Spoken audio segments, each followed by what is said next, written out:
Hello guys, आज का topic है एम्पैथी कि एम्पैथी क्या होती है, what is the meaning of empathy and साथ साथ में हम पढ़ेंगे कि what is the right kind of empathy. कौन सी फॉर्म ऑफ एम्पैथी है जो रिसीवर और गिवर दोनों के लिए बेनिफिशियल है। तो चलिए शुरू करते हैं। तो एम्पैथी के डिफरेंट मीनिंग्स यानी कि डिफरेंट फॉर्म्स हो सकती है। तो सबसे पहले हम स्टार्ट करेंगे इमोशनल कंटेजन के साथ। तो this is the form of empathy where we directly feel what others feel. For example, अगर आपने बहुत सारे लोग ऐसे देखे होंगे कि अगर किसी की उंगली पे चोट लग जाती है उनके सामने, तो वो भी अपनी उंगली को पकड़ लेते हैं, उन्हें भी दर्द होता है। तो this is the emotional contagion form of empathy. But इस एम्पैथी का एक नुकसान है कि इसके अंदर हमें पर्सनल डिस्ट्रेस फील होता है। पर्सनल डिस्ट्रेस, और इसे हम एम्फेटिक डिस्ट्रेस भी बोल सकते हैं। और ये डिस्ट्रेस इतना ओवरवेलमिंग हो सकता है कि हम उस सिचुएशन को एस्केप करना चाहते हैं, ना कि दूसरे के पेन को एलिविएट करने की कोशिश करते हैं। ये एक इमोशनल फॉर्म ऑफ एम्पैथी है।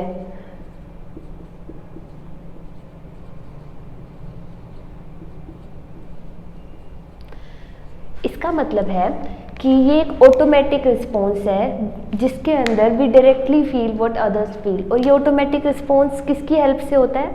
मिरर न्यूरॉन्स की हेल्प से।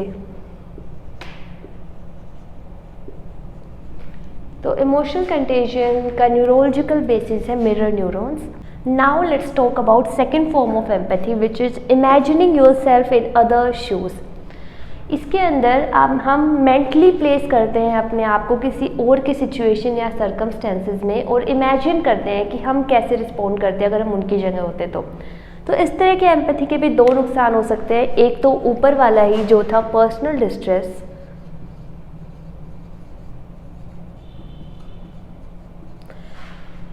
And second it can morally backfire.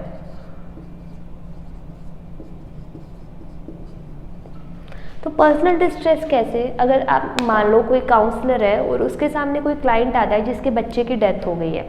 अगर आप काउंसलर इमेजिन करेगा अपने आप को उसकी जगह पे कि अगर मेरे बच्चे की डेथ हो जाती तो मैं कैसे रिस्पॉन्ड करता, तो उसे पर्सनल डिस्ट्रेस हो सकता है। वो उसका हेल्पिंग बिहेवियर कम हो सकता है क्योंकि उससे खुद का डिस्ट्रेस ही उसे ओवरवेलम कर लेगा।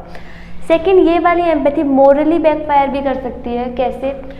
आप किसी मॉल में और आप देखते हो कि एक छोटा सा बच्चा किसी चीज़ के लिए लड़ाई कर रहा है, टेंट्रम्स कर रहा है और उसके मम्मी पापा उसे रोक नहीं पा रहे हैं। तो अगर आप उसके माँ बाप की जगह अपने आप को इमेजिन करेंगे तो मोस्ट प्रोबेबली आपका रिस्पॉन्स होगा कि मैं इसके माँ बाप की जगह होती तो मैं अपने बच्चे को ऐसा कभी नहीं करने देती।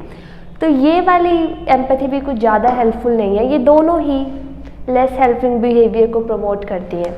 Now let's talk about third form of empathy which is perspective taking. This is the other oriented empathy जिसके अंदर people imagine the world from someone else's point of view rather than one's own.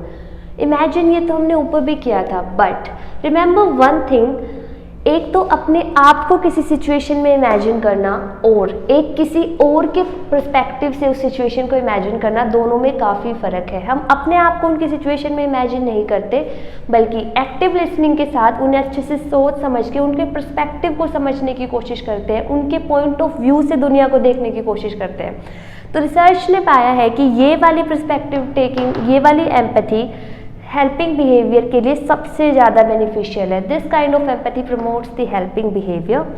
Now last is emphatic accuracy. तो इसको हम mind reading भी बोलते हैं। तो इसके अंदर मान लो आपके सामने कोई आपकी फ्रेंड आती है और आप उसके आई रोल्स और टोन ऑफ वॉइस से ये पहचान लेते हैं कि येस शी इज़ अनॉयड, और इंडीड वो कंफर्म कर देते हैं कि yes indeed I am annoyed. तो you are being empathic accurate. लेकिन अब वो एनोइड क्यों है, इसको समझने के लिए आपको थर्ड फॉर्म ऑफ एम्पैथी जो कि पर्सपेक्टिव टेकिंग है उसकी ही हेल्प लेनी पड़ेगी। तो वो पर्सपेक्टिव टेकिंग है जो सबसे ज़्यादा रिसीवर और गिवर दोनों के लिए फ़ायदेमंद है। जब काउंसलर के लिए भी यही वाली एम्पैथी सबसे ज़्यादा हेल्पफुल होती है क्योंकि तभी हम अपने क्लाइंट की बात समझ सकते हैं। और इस काइंड ऑफ एम्पैथी के लिए हमें एक्टिव लिसनिंग की ज़रूरत होती है। और एम्पैथेटिक एक्यूरेट तो साइकोपैथ्स भी होते हैं, लेकिन उनके अंदर कोई एम्पैथिक कंसर्न नहीं होती है, वो सिर्फ आपके बिहेवियर से समझ सकते हैं कि आप क्या फील कर रहे हो, but they don't care for you.